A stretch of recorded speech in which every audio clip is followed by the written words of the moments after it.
Welcome to another episode of the Lifting Things podcast. Say what's up, boys. And a very special welcome to our new guest, Zach. That's it, Benbouchta. What's up, Zach? What's up, guys? How you doing? I'm good. How's Chilling. How's quarantine been for you? Fun. Not like most people. What's been so fun about your quarantine? Getting a break, honestly, from training.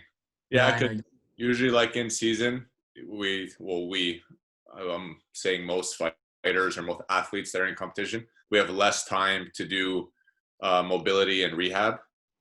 So like we kind of work through like these kinks, or we go to our therapist to do it for us, because like we're doing so much throughout the day, and just having like little sessions of foam rolling and deep tissue release for like 10 minutes isn't going to do anything for you with the 4 to 6 hours of training you did that day. Mm-hmm. So now being able to kind of just be on my foam roller for an hour or stretch, like I got hold on, I'll show you. It's really bad. Daniel saw it yesterday. I got like these like tear marks on my bicep just from doing like scraping and like cupping and everything. So it's just fun to kind of take care of myself. And what does that do exactly, the scraping and the cupping? I know you say it's like obviously it's for recovery, but What's different between scraping and cupping comparatively to like foam rolling and stretching? Well, they pretty much have like the modality is different, but the utilization for it is pretty much the same. So you're trying to just open up and release a lot of the adhesions that are in the muscle or the fascia, right? So you have like your muscle and it's like enveloped in like, let's say a plastic wrap when you want to wrap your sandwich. Okay. Your sandwich being the muscle, the plastic wrap being the fascia. And a lot of times you get like these restrictions and there's no blood flow.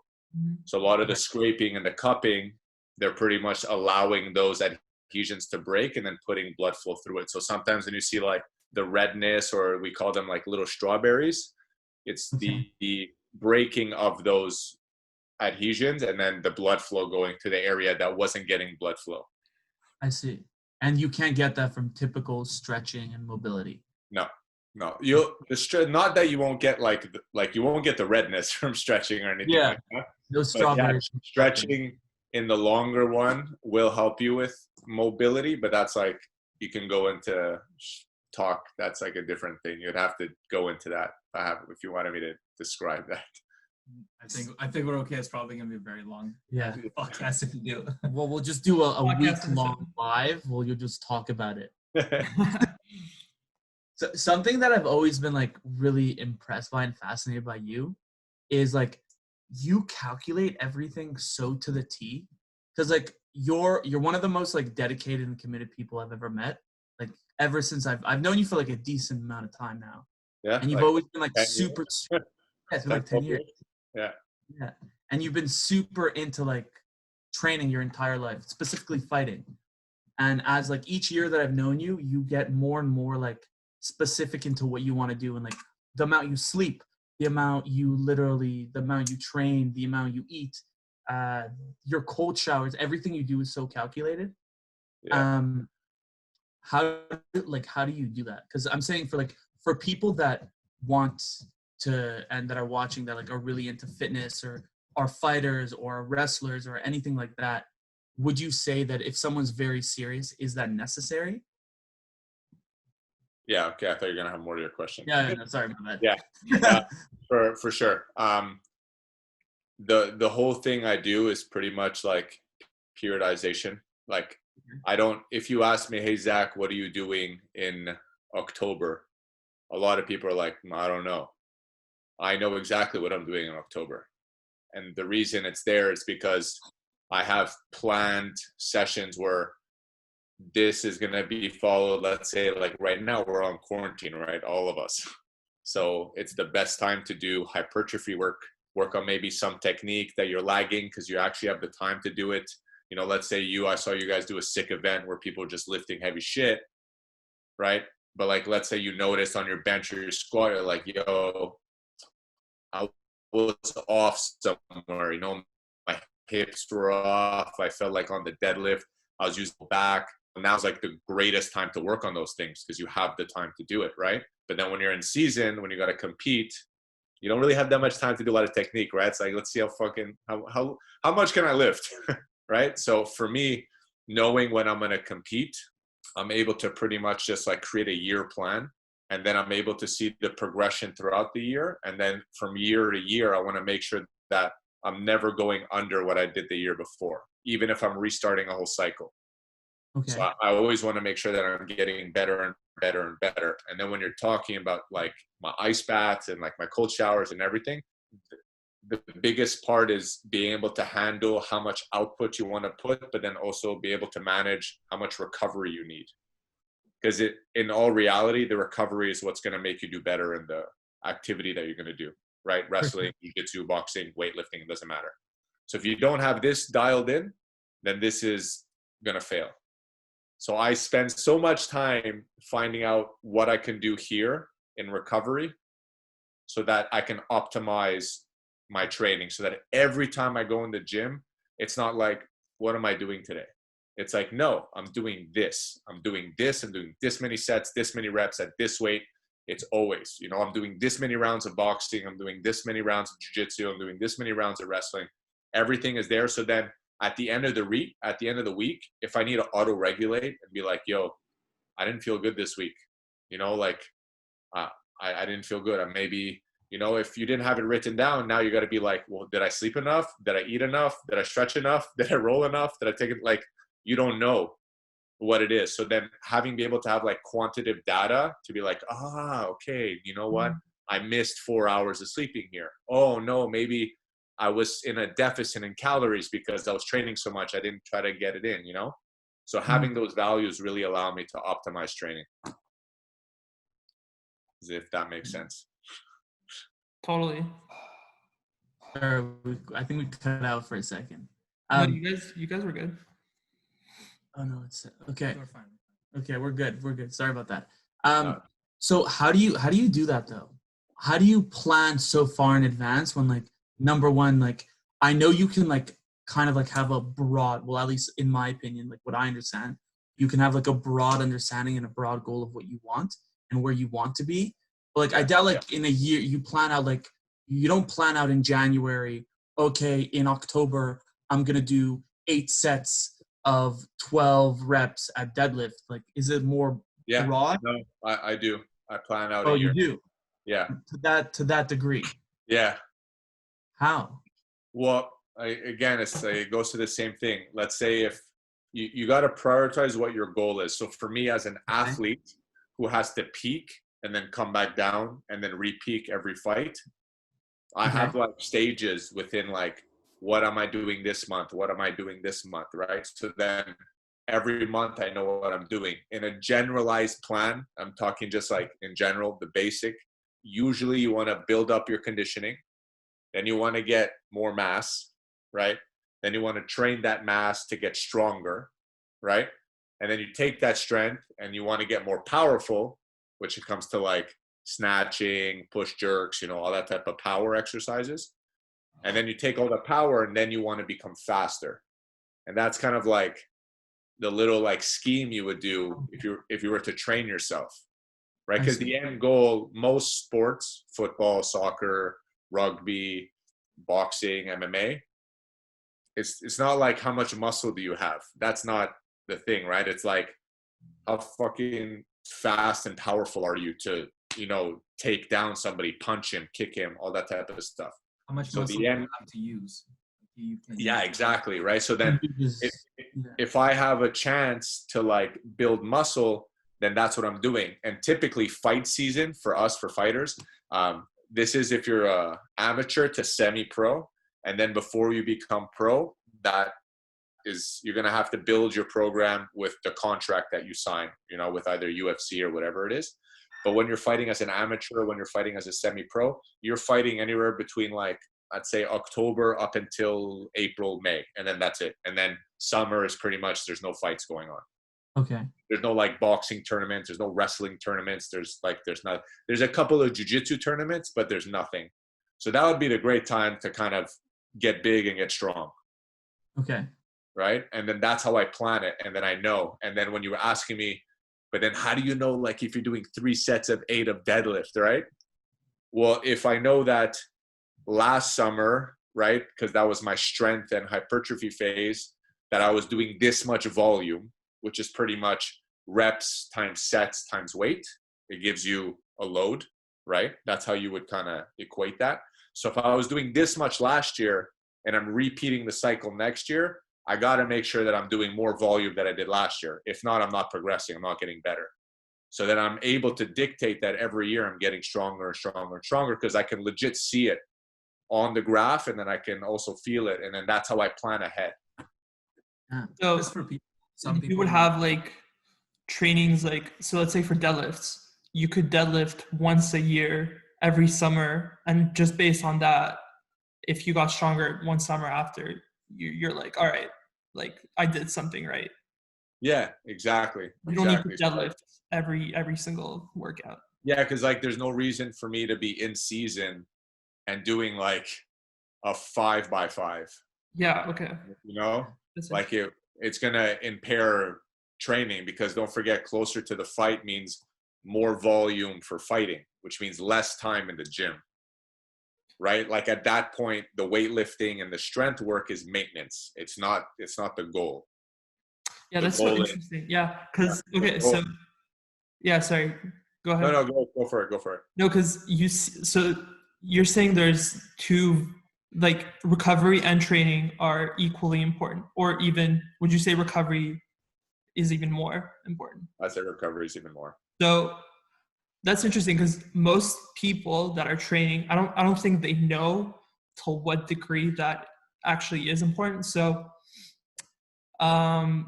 at what point in like your athletic career did you notice like, oh shit, maybe I should give more focus to recovery instead of training, because I'm noticing like I could be better? Yeah, I'd say it started when I was 20, 21, kind of like my second year, and a year and a half, second year in university, when I had like a huge project to do, which takes you a whole semester. And it's pretty much to make a workout plan that lasts a year for an athlete. Mm-hmm. And that's where I was like, damn, man. And I started reflecting on myself. I'm like, wow, I wasn't taking care of myself at all. Yeah, like, because that's how I feel. Yeah, so I was doing like a little bit of stretching. I was doing a little bit of stuff, after session stretching, but I wasn't doing a lot of like the foam rolling. Like I went to go see a therapist, but then you can't rely on just that session with your therapist. You need to put in the work. You know what I mean? And then if I tell you what happened, everything, I tore my labrum in my left hip. So I woke up like at 3 a.m. one night crying as like a 18-year-old, 19-year-old. That's like, I've never cried that much, like with pain. I tore my right hamstring. So I have like glute atrophy. Like my butt used to be nice and chunky, and then it just kind of flattened. I tore my left hip, so I couldn't walk like for I think about a month. I couldn't really do much. I couldn't move. I couldn't go into like hip internal rotation. I couldn't lift my leg back. It was like horrible. And then I rehabbed that. And then a couple of months later, I started training again. And UFC fighter Francis Carmon had a fight going on, and I didn't do a proper warm up. That's like part of kind of, I didn't recover, and then I didn't do a proper warm up. I was like, yeah, let's go. We wrestled, and then he took my leg and lifted it up really high and just tore my hamstring. And then right at the bottom of where your hamstring attaches, which is like on the bone of your butt, it's called your ischial tuberosity, it was all black. And when I saw my therapist, he was like, you have like a 2nd to 3rd degree tear on your hamstring. And then that month I had a fight. I was like, all right, you gotta tell me what to do. I'm going to listen to you. You have 5 weeks to get me ready to go fight. And in 5 weeks I was ready, and I was fighting. And really I won. Good to know. Yeah, and I fought, and I won the fight. Good for you. Yeah. So then as time progressed, it's like, it's shitty, but it's, you use like an injury that you got as like a reflective thing to be like, oh yeah, I got to start doing stuff now, So those injuries kind of set me on to like, you know what, I don't want to do this ever again. I want to recover. I want to make sure I'm okay. And then, dude, even as like an even better example, I think you guys both saw me when I broke my hand. That was like a year and a half ago, you know, and then I broke this hand. I broke both my hands. You broke here and then you broke here. So this one I broke like right here on my lunate muscle, my bone. And then this one I broke, like you could kind of see how thick my knuckle is here compared to like the other one. Yeah. And then I fractured a bone in my metacarpal. And then that wasn't like a recovery thing, but it was more like I was overtraining, like my hands, like nonstop, just like box, and wasn't really doing any treatments for your hand or your wrist. And then again, that's another like learning curve. Shit, I gotta start doing some stuff for this to make sure that like I'm always recovering, I'm always doing better. So now everything is so programmed and so like to the T that I follow the method. So it's if like today you're doing an hour of this and then you got to spend an hour of recovery, you're spending an hour in recovery because you know that your next session you got to do in the next 5 hours. So you got to be ready for that session. Right? It's pretty crazy. Like most people, I guess, because I had like a knee injury to 2013. Like it's 7 years it's been. And I remember before talking to you and everything, I always thought, okay, I'm just going to have this for the rest of my life. Like I recovered, I can walk and stuff. But then like my squats were weak, everything, like I couldn't squat, I couldn't do anything. And it just, I mean, now you're talking, it's kind of putting everything in perspective. It's like, oh shit, yeah, like my knee I've been fine with it. Like it's been okay. Yeah, I remember when we used to do Olympic weightlifting together, and he wouldn't do anything above like I think 25 pounds because he was just like so squats. nervous for squats. Yeah. Oh no, it wouldn't even be nervous. I would do the squat and it would just like I would not be able to walk for 3 days after. Okay. Yeah, now Daniel's squatting like 55. I played and a half. Yeah. And kicking you too. Yeah. So, no, it's good, man. Like, yeah. No, but it's possible to come back from it. That's the thing. Like, oh, it's not 100%. injury is permanent. Always. It's Yeah. you can always come back. It's like, but it's always going to depend on how much time do you want to sacrifice on yourself. Which yeah, that's it. is the It's most just important. work. Yeah. I think the hardest thing, like, for example, like hearing you talk about how important mobility is. Like I specifically woke up early today so that I could practice my mobility. And like, cause you made me realize how important it is. Cause like, I'm tired of like my knees cracking all the time and my ankles cracking. And I don't like, my biggest problem has always been, I don't know where to start. So I'm just never going to start. Right. I know that's a big one. So I was just like, you know what, like, I don't particularly know where to start, but like, I have you who I can ask. But like, before even that, let me just start stretching in general, and then it'll evolve from there. Yeah. But how would you recommend people who have pains, who have issues, and especially right now, like, you can't go see a physiotherapist. How would you recommend them to like figure out how to fix themselves? Because I find the problem is the internet is there's so much information. And you don't know what's right. You don't know what to take in. You don't know what to do. Yeah. So obviously buy my book that's coming out. That's going to be like a link in bio. You can follow me on Instagram too, because I also do follow on YouTube. I post like injury related exercises, you know, shoulder. I posted one today. It was a 60-year-old woman. She was the shoulder thing. Yeah, stabbing. Like she's like, I can't lift my arm. I can't put my shirt on. Can't do anything. Somebody I'm taking meds. Stabbing pain. Like, you're like, how did you fix stabbing with physio? That's crazy. Like I'm getting so much pain. I'm trying to down it with pain meds to make it go away. Yeah, that's bad. That when you assess her, like I wasn't even able to touch her. I'm on camera with her. I'm like, do this range of motion, do this. Let's test your strength in these ranges. Come to find out, her like shoulder blade scapula isn't moving. It's like stuck. It's like stuck like this. So when it's stuck like this and a little up, it means we're getting a whole bunch of imbalances and other muscles that are super tight, causing the injury. So she was thinking, hey, it's like it's something here, but this only came because of something else, right? So let's say we'll take an injury. I don't know, a lot of people have shin splints. Is that fair? Yes. Right? That's fair to say a lot of people have shin splints? Yeah, I get it when I run. Okay, so then let's kind of just bring it back to just the beginning. So injury is shin splints. So your main goal now is, how do I fix it? Yeah. The first thing is going to be, why, like, what is shin splints? Like, what the fuck is it? No one, right? When you just, everyone has Google shin splints. It's going to say it's medial tibial stress syndrome, which means nothing. Pretty much just means you're compensating with your shin and anterior muscles of your ankle because the rest is weak. Okay. Right? So that's like a big one. So how do you treat shin splints? It's pretty much start slow. Get stronger, get more range of motion, get more balance and proprio, and then get strong.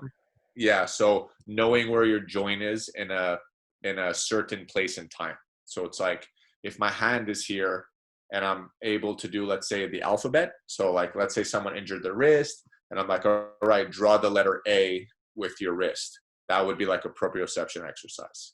With your ankle, a simple proprioception exercise is stand on one foot. Okay. Right? Because if you think about it, if you're standing on one foot, that's pretty hard for a lot of people. Yeah. Right? Without, Dan, I called you out on this yesterday. When you squat, your ankle does this. I don't know, Michael, I don't know if you ever watched Dan squat. I've never really paid attention, but Yeah, so if you guys watch your lifting things video, Dan squats with his legs like this. Right? And then when he comes down, his ankles do this and they fall.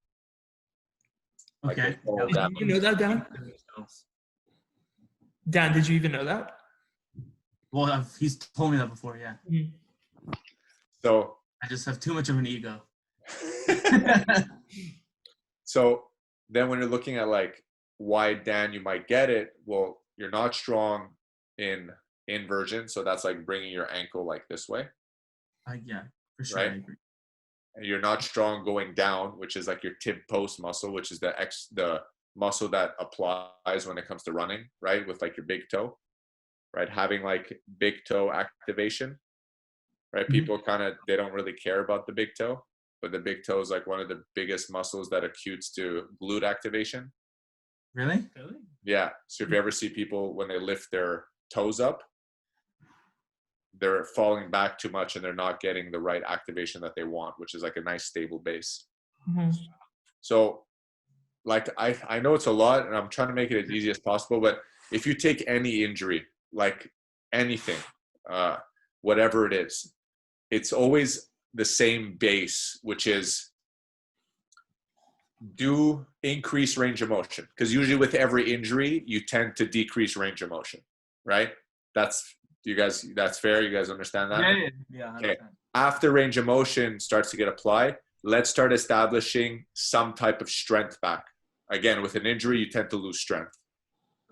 Right? Simple. We're not talking about freaking squatting. Like, if you tore Dan, we'll use you as an example. You strained your hamstring. I told you, I personally think you got a 1st-degree strain. Right? So a goal for you would be, let's establish range of motion. So you had a hard time sitting. You had a hard time lifting your leg. You had a hard time strengthening out your knee in a single leg raise type of position. So let's start with simple exercises just to increase that range of motion slightly. Next, let's try to get some strength back, which you did with me actually. You started doing little long-legged walks because now we started putting it in a gait cycle, which is walking. I told you to do some very light hamstring curls, right? No weight, elastic, it doesn't really matter what it is. Glute bridges for like isolation work, just slowly getting it stronger. Next, let's reestablish proprioception, right? So I was like, Dan, just stand on one foot. Easy. And then start challenging that motion. How would you challenge that motion? Well, like athletes? No, so usually you do single leg stance, then you challenge the motion by making the other body part move. Okay. Right? And then after that, once that becomes really easy, you start adding your eyes closed. Okay. Because once you lose vision, you completely lose spatial awareness, and you kind of have to use your senses when it comes to your foot. So proprioception is essentially working on balance. Got another face down.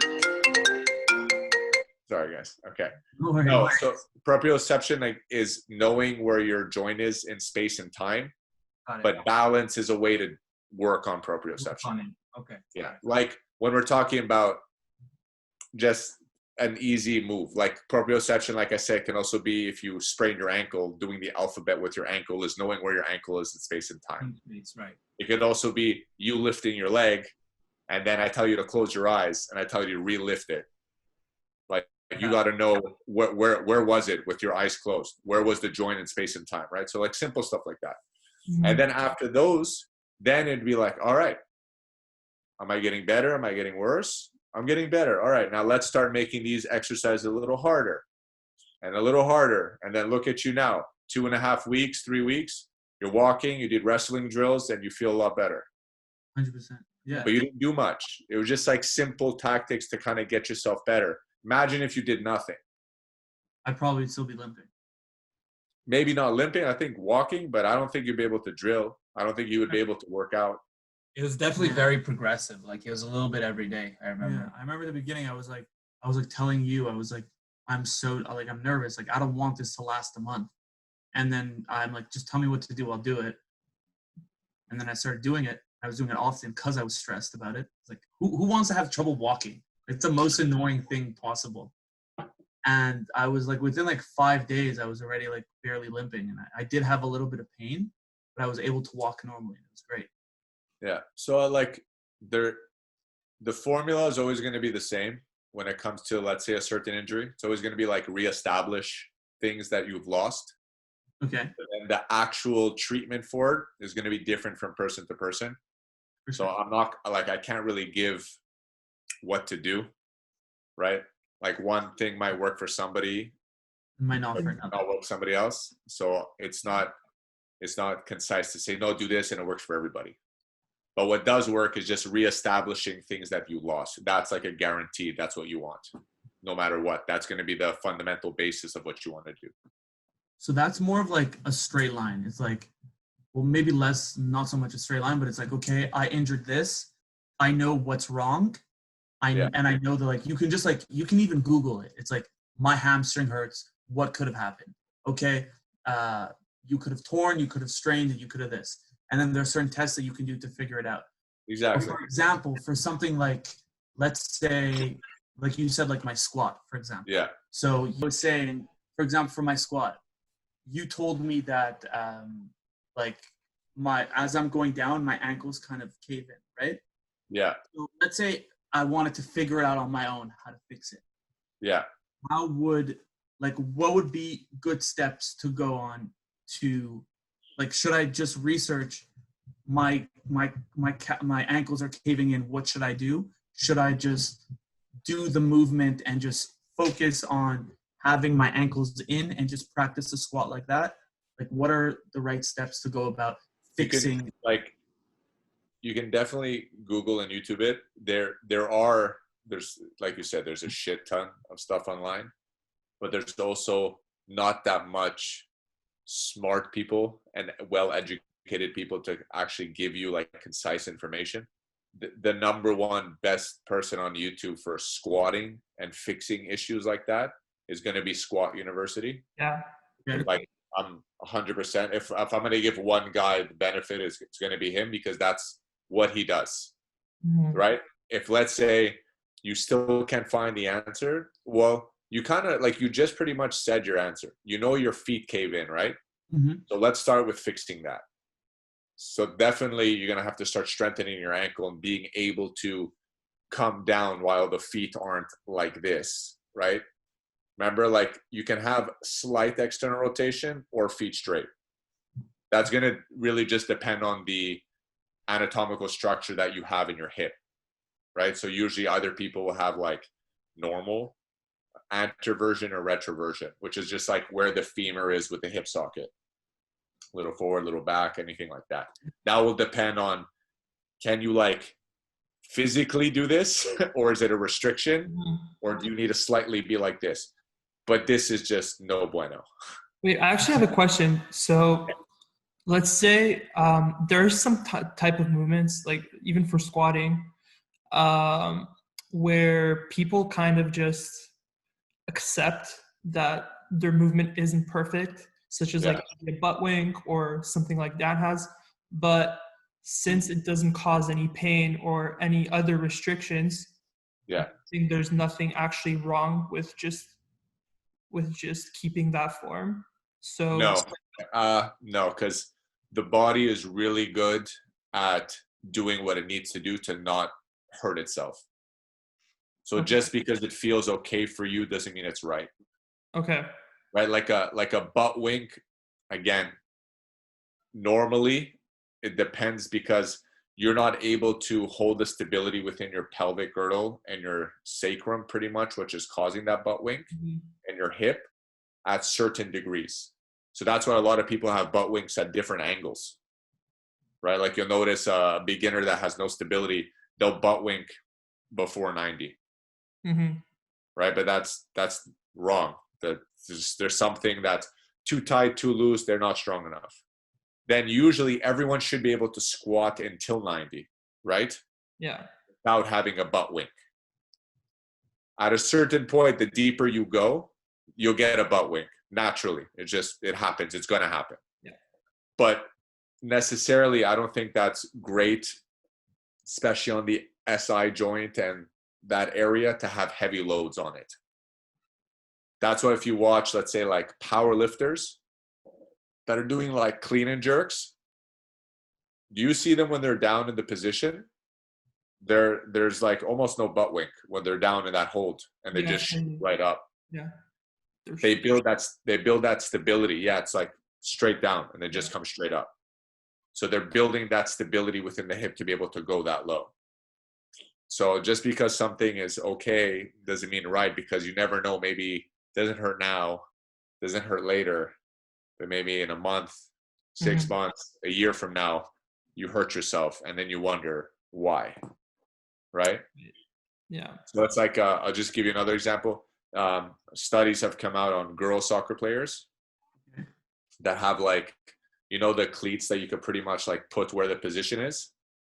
Yeah. And dependent on where the cleats were and the strength in the leg of like single leg work, the soccer girls' age, I think it was between 14 and 16, had less ACL injuries because their leg was a lot stronger, and the placement of the spikes changed the rotation that would happen, like let's say when they got hit or something because they got stuck on the grass.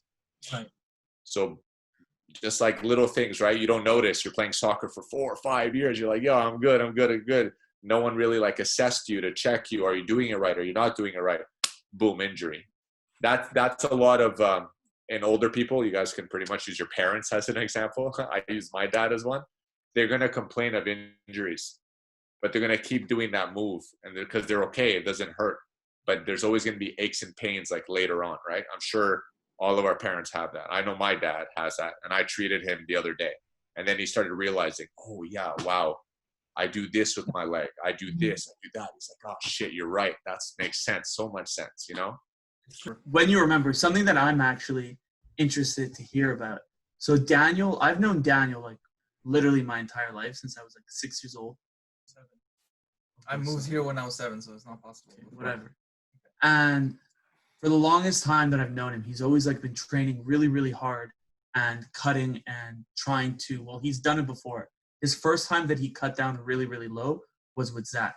So I'm curious, what is it like being on the other side, being trained by Zach? Being trained by Zach, it's awesome. Yeah.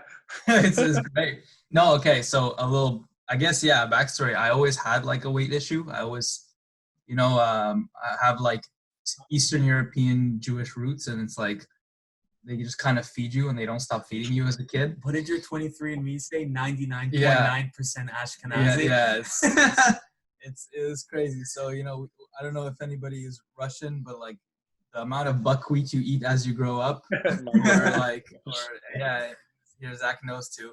So, so it's like, I don't know. I always had like an issue with weight. I never really had a problem like getting bigger.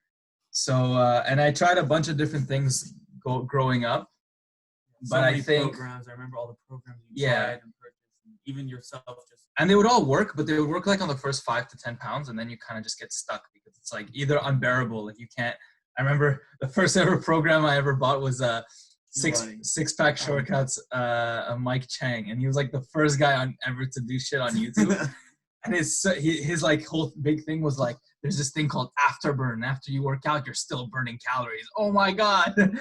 And he told everyone to put like chicken breast in Tupperwares, and that was his big reveal. Chicken breast in Tupperware with veggies and rice, and just eat that for an entire week. So I know, and shit worked, and like it was always ups and downs. But I think the first time I ever actually like got like said like I want this and I got to the goal is 100% with Zach. Like that was. You were so lean. Yeah, I got very, very skinny. I got too skinny that it actually scared me. I was like, oh my god, is this what skinny's being like? I don't like it. I think I like it, but I don't like it. So You're dangerous. yeah, so What were the numbers? yeah, so I went from 208 pounds to 159. Yeah. And how long? In 6 months. Pretty much it was 3 years ago. It was exactly 2 years ago. Exactly 2 years ago. And I remember the big difference was with Zach, he was telling me at the time, he's like, okay, first of all, forget all the bullshit. Like just do the main, like right now your goal is to remember the main stuff. Just count your calories, but estimate them. Don't like focus on it too hard. If you fuck up, don't like try to like reduce the calories on the next day, like kind of over time. So like, let's say you ate too much one day, then take whatever calories you ate and over 5 days remove it. So instead of like, let's say you ate 1,000 calories plus, you eat by 200 calories less every single day for a week.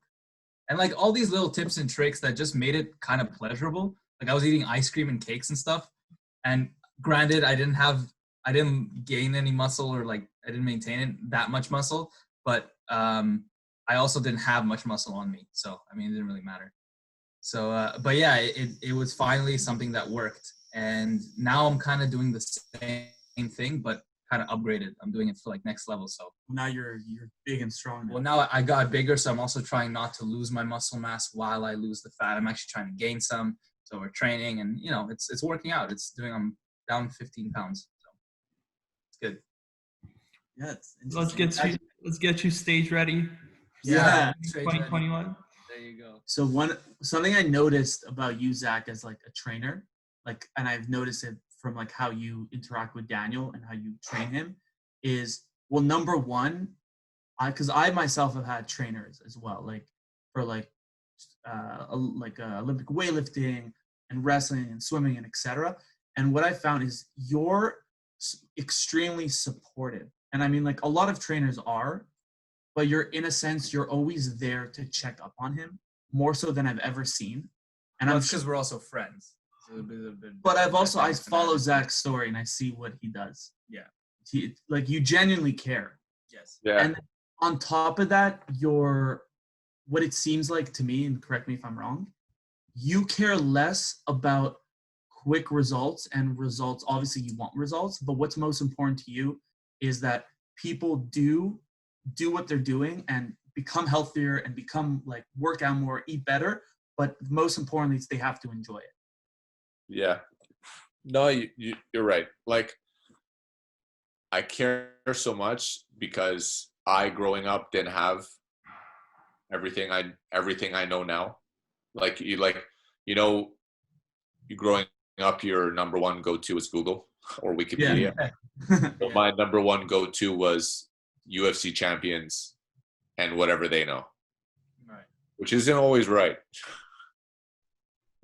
So that was like my strategy. So I was like, oh, you're in the UFC. I get to train with you. You know everything. I'm a 14-year-old kid. I know nothing, right? And then I grew up in a gym. I grew up with adults. I grew up with 20-year-olds. So like I grew up with bro science, the definition of bro science. I grew up with that. I grew up with fighters that had coaches, and then they would kind of just be like, here, do this or do that. But like, it's not the right way. And what I want people to gain from me, and that's what I'm trying to share so much of, is I want you to be able to learn and grasp things so that you don't need me. Mm-hmm. Right? A lot of trainers, like, they want you to keep training with them and like to get your goal and get your goal and get your goal. But I want that, but I want you to not need me. I want you to be able to, I want you to be able to, if you do need me, you come back, you're like, dude, I don't need you anymore, but I want to know more. That's the reason why I want you to come back. I want you to achieve a goal, whatever you do, and then be like, I want to know more. Right? Because that want makes you more motivated to do the base so well. Right? Because if you're great at this, there isn't much, man. Right. You know, these are specifics. It's like the bulk of the work is 80%, and it's all the same across the board, across all athletes, across all sports. The base is always the same. That 20%, that's what changes. Mm-hmm. So I want everyone to understand the 80%, because I see it in the gym at Econo Fitness where we all go. It's horrible and disgusting. I see it online with YouTube channels that have 1 million+ views, and it's disgusting. It's just a horrible false information that's wrong. I see it on in my gym, UFC fighters or fighters trying to become UFC fighters. They just go in and they don't know. They're just doing because people are telling them. And then they get hurt. And then they still have to compete. And then they're like, I don't know what to do. Now I got to go spend money and go get treated and then come back.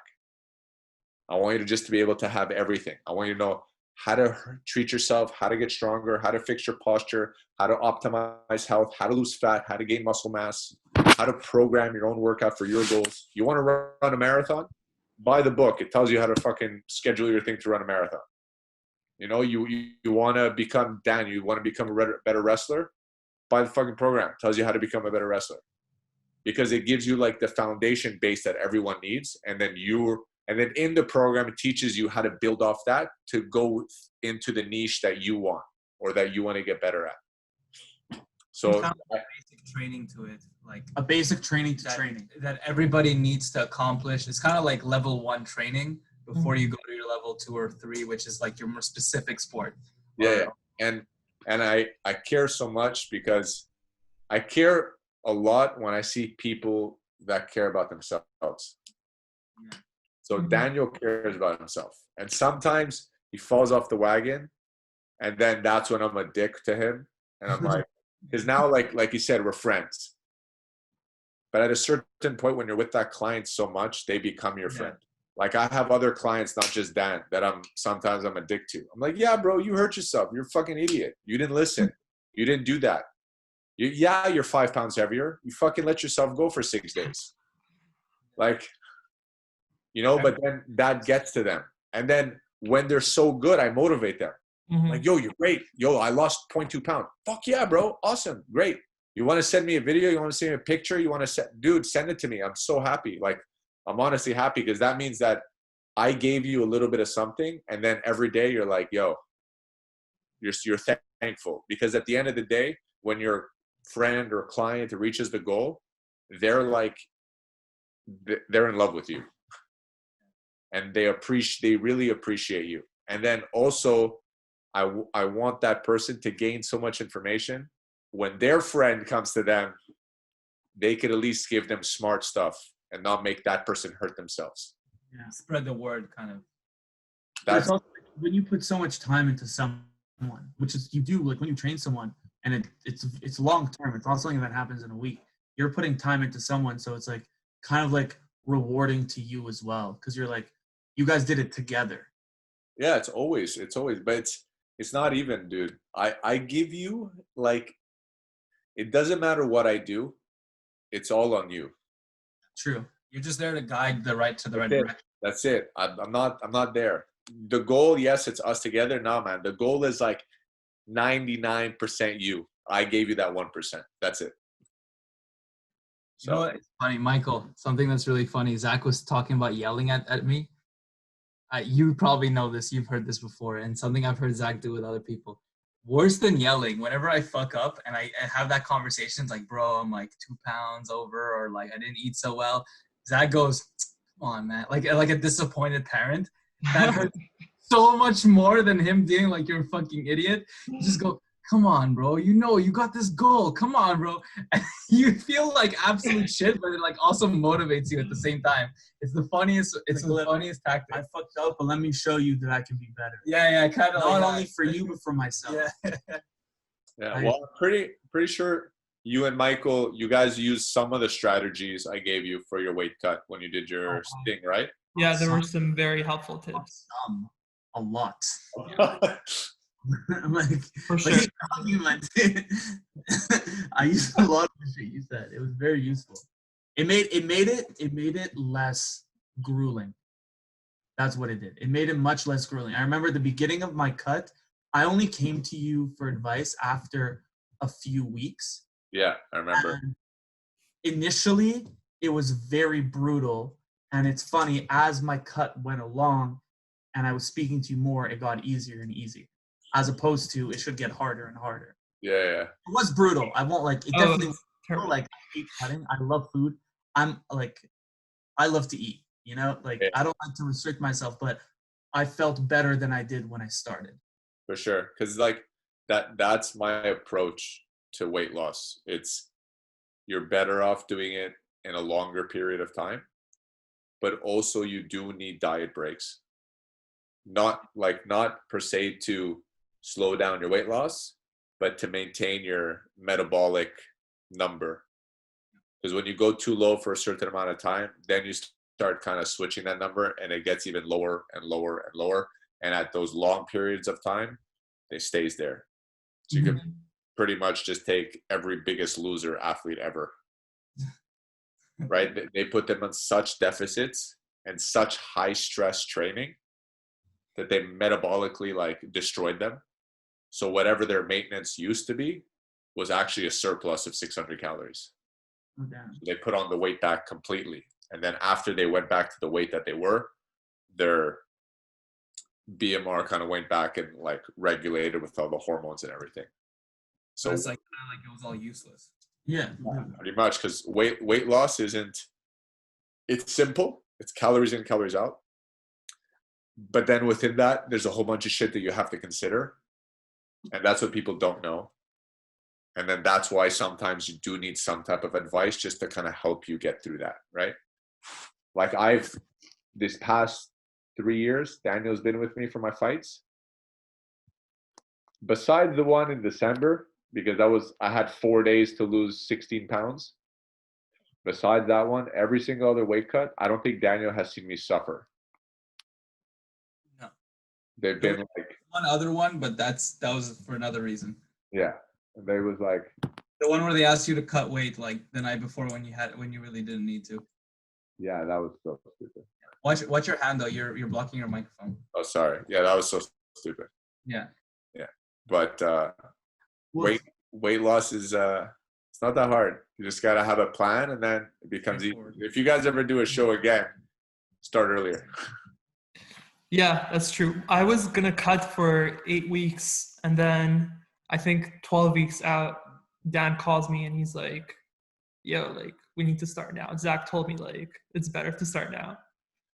Bro, you saved me four weeks of. I was way more shredded. It was great. I know. I saw you guys look really good, man. So shout out to you. Are they frozen again? Yeah, I think they are. Yeah, they freeze all the time. Yo, so for your book, is the 80% that you refer to, is that essentially what your book is? Yeah. Okay. Yeah, the book is like pretty much 80%. Right. Okay. That's what's the name? The information. Yeah, it's I think I'm finishing it today. I finished 95% of it pretty much. So it's almost roughly about 40 pages.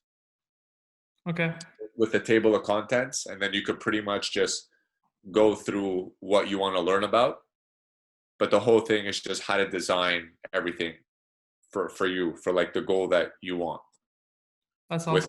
With examples, with studies, and with helpful videos if you don't know how to do the exercise that's written there on like my YouTube channel. So you just go, there's a video, all the helpful links are there. So it's like, yo, I don't know how to do this. Just go check it out, do it. Simple. Because like to write everything out and to put pictures with it, there'll be like 150 pages. It makes no sense. I'd rather just give you the guide and then you could just go look at the video to make it a lot easier for yourself.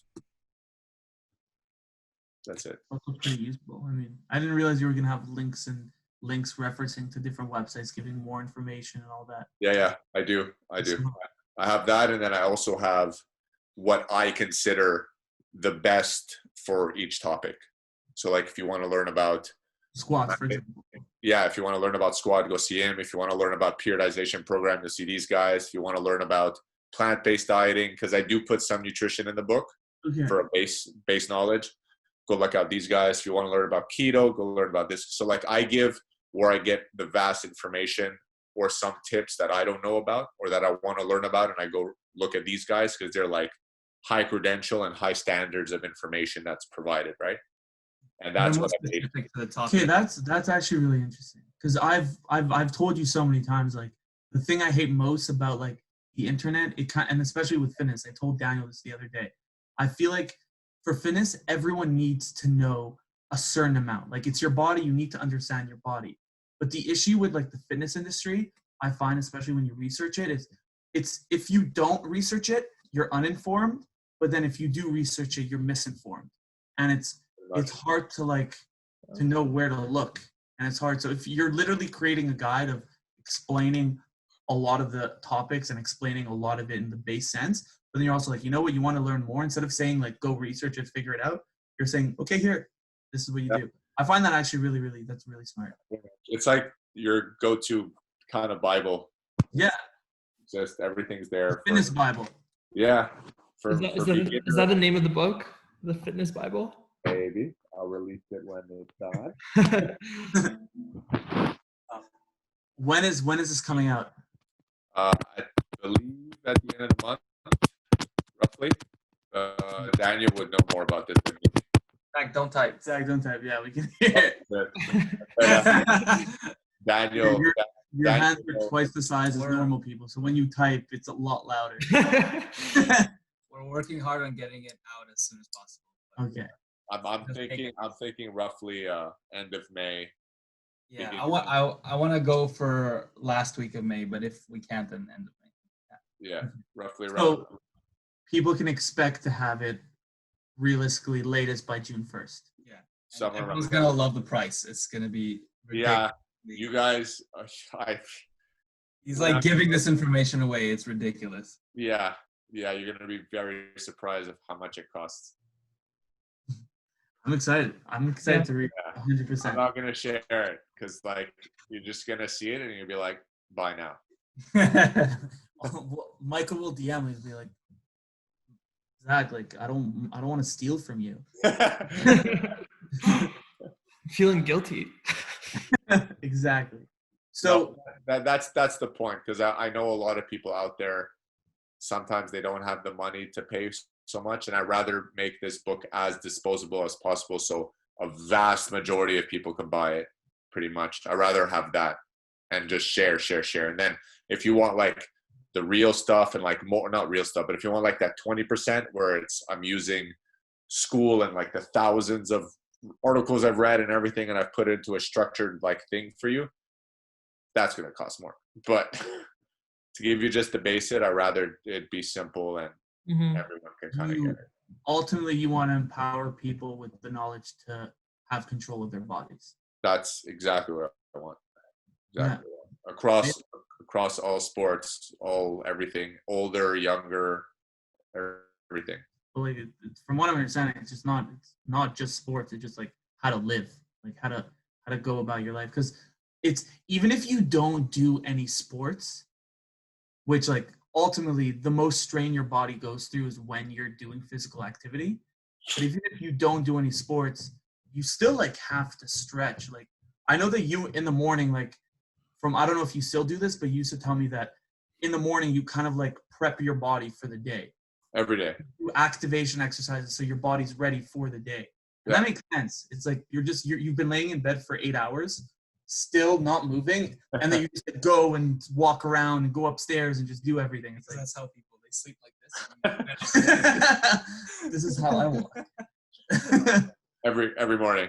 Every morning and every night I do a session to prime my body for bed. Prime your body for bed? Yeah, like you just had a whole day. You know, you guys are a podcast now. You have stress, you have a deadline. Michael, you have exams, you're training.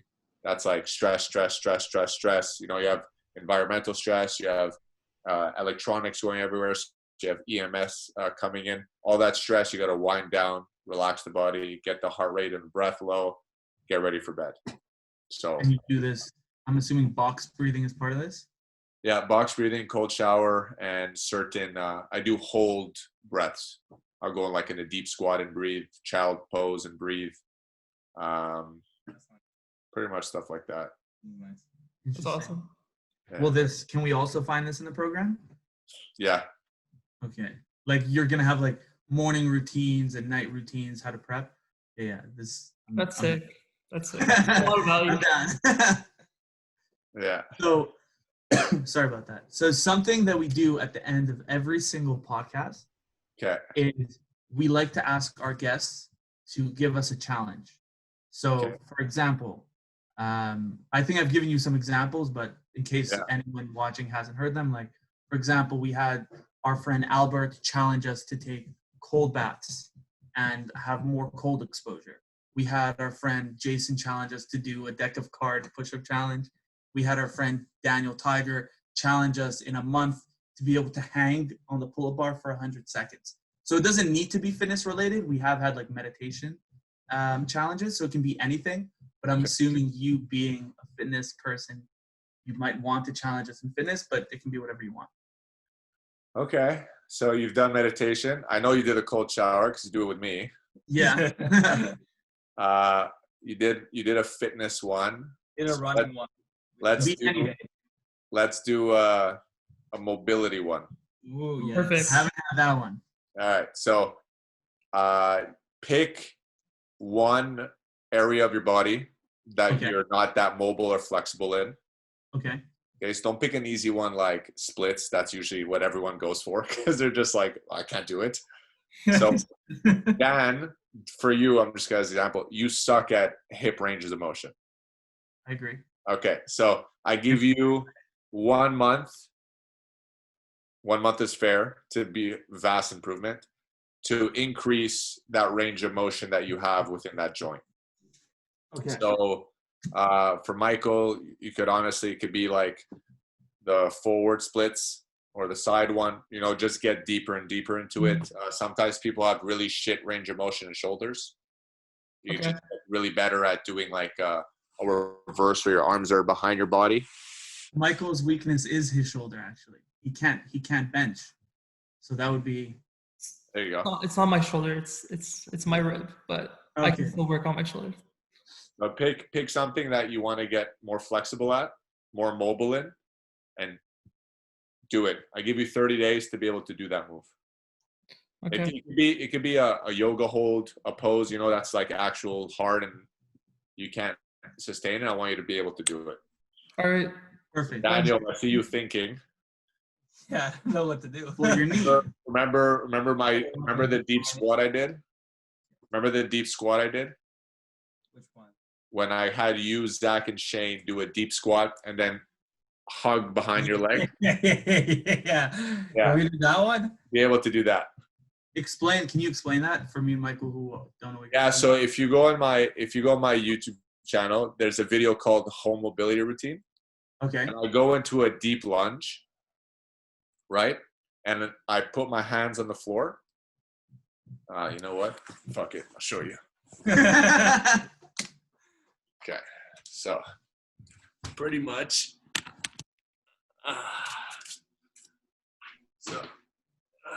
I do this, right? Yeah. Okay.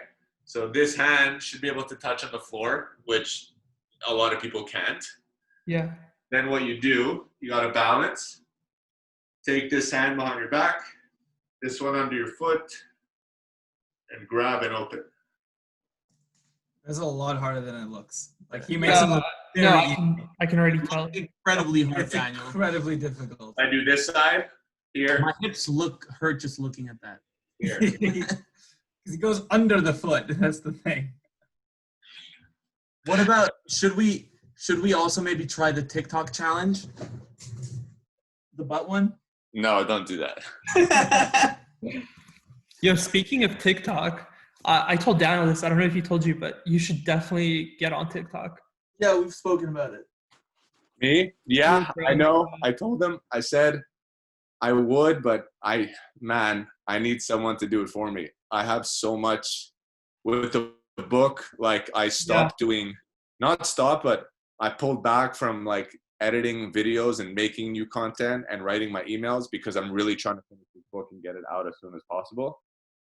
So like, if I have to do that, plus go back to what I pulled away and then have to do that, it'll take some time, but The book will take longer to come out. So Yeah. But okay, just starting small, just making one and just getting the hang of it. It could he really already has a few on TikTok, Michael. Sorry? He already has a few on TikTok. Oh yeah, nice. Yeah, I have like a couple, but like for sure I can do it do this workout, do this injury to help with this injury. You know, there's a lot. Like if I'm going to do a TikTok, I'd rather have a page where it's just for that. You know, that's why I created another Instagram page, which is just rehab, prevention, exercises, strength exercise. It's only that.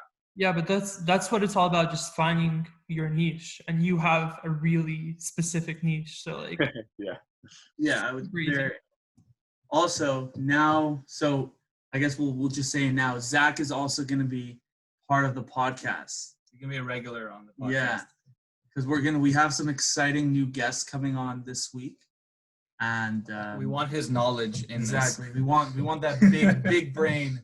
Because otherwise it'll be just a bunch of people asking very basic questions, and we want somebody to be able to ask a little bit more, high value questions to these people. I got you. Yep. I'm there. Well, Thank you, Zach. thank you, and thank you for the challenge. One last We're question.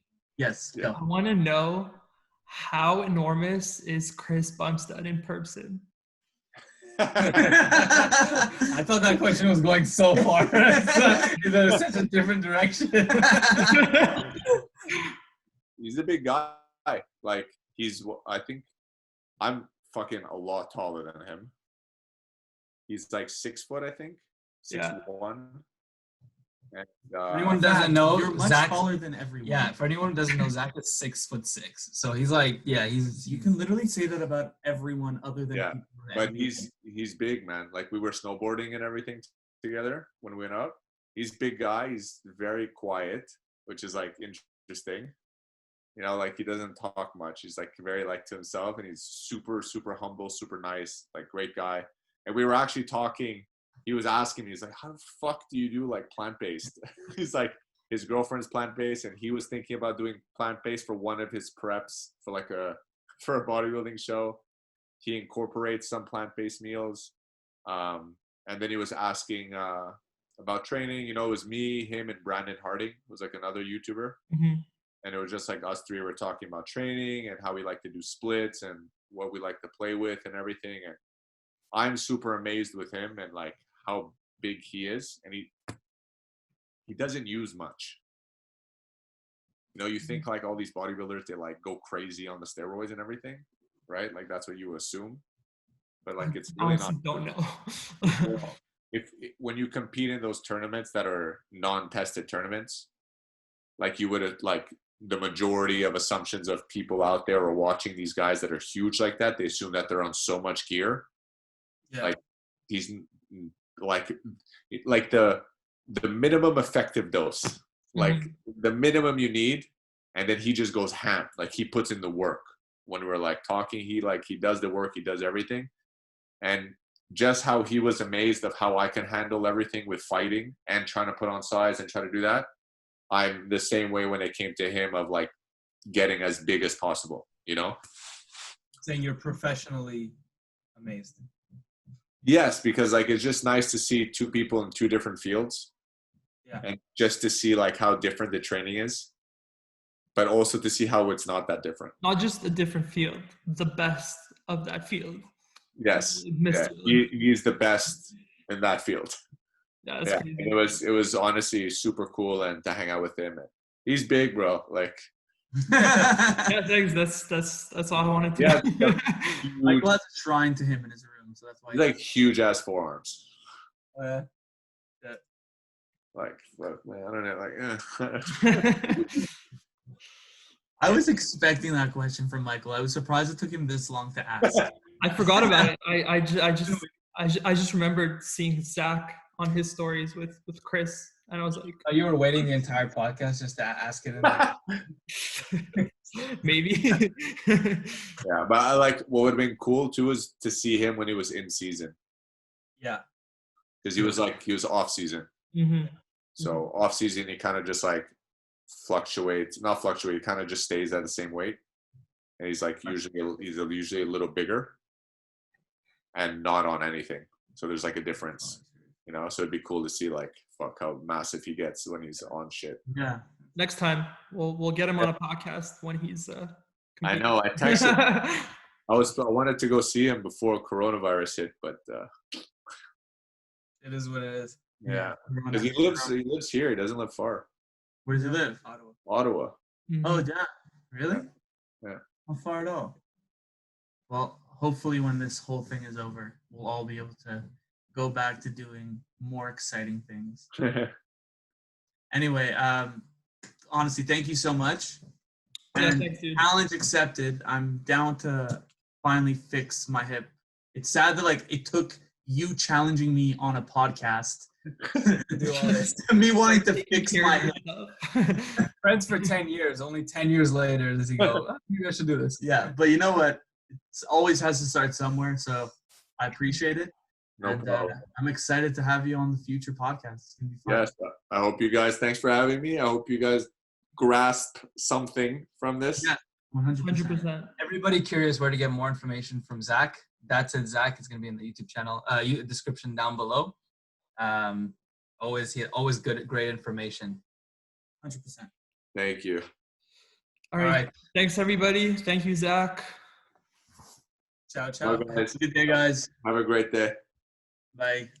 Peace out.